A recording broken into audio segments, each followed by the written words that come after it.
Somalia میں 18 ماہ قبل یرغمال بنائے گئے 7 پاکستانیوں کے اہل خانہ نے گورنر سندھ ڈاکٹر عشرت العباد خان سے گورنر ہاؤس میں ملاقات کی۔ گورنر سندھ سے ملاقات کے بعد ڈان نیوز سے گفتگو میں احسن نوید کی والدہ نے کہا کہ وہ کبھی نہیں بھول سکتی کیونکہ یہ 18 ماہ بہت ہی کرب میں گزرے۔ سب سے پہلے بس حق کریں گے اور کیا کریں گے، اور ملیں گے، اور آئندہ ایسے کام ایسی جگہ پہ بھیجنے کے لیے توبہ کریں گے۔ جہاز کے کپتان کیپٹن جاوید سلیم کی اہلیہ نے ڈان نیوز کو بتایا کہ وہ اب بھی دعا گو ہیں کہ ان کے شوہر جلد از جلد وطن واپس پہنچیں۔ دوران گفتگو ان کی آواز متعدد بار ان کا ساتھ نہ دے پائی۔ 20 نومبر 2010 بس ہم لوگ وہیں پہ کھڑے ہیں، اس کے بعد ہماری زندگی آگے نہیں بڑھی۔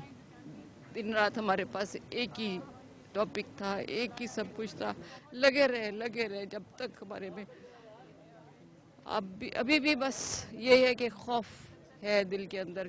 جہاز کے چیف آفیسر محمد مشتبہ کی اہلیہ کے مطابق یہ 18 ماہ 18 صدیوں کی طرح گزرے۔ اللہ کا لاکھ لاکھ شکر ادا کرتی ہوں اور بس یہی دعا کرتی ہوں کہ یا اللہ یہ جہاز وہاں سے خیریت سے نکل جائے۔ بس ان کو جب اپنے آنکھوں سے دیکھوں گی تو پھر ہی، ابھی تو مطلب ڈر بھی لگ رہا ہے کہ کہیں راستے میں کوئی ہو نہ جائے۔ اپنے والد کو ڈان نیوز کے ذریعے کچھ یوں کس کیا۔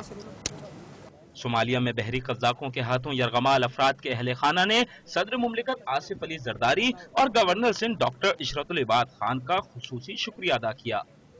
صومالیہ میں بحری قزاقوں کے ہاتھوں یرغمال افراد کے اہل خانہ کے لیے آج کا دن کسی خوشی سے کم نہیں، جب انہیں یہ معلوم ہو چکا ہے کہ اب تاوان کی رقم کا انتظام مکمل کر لیا گیا ہے۔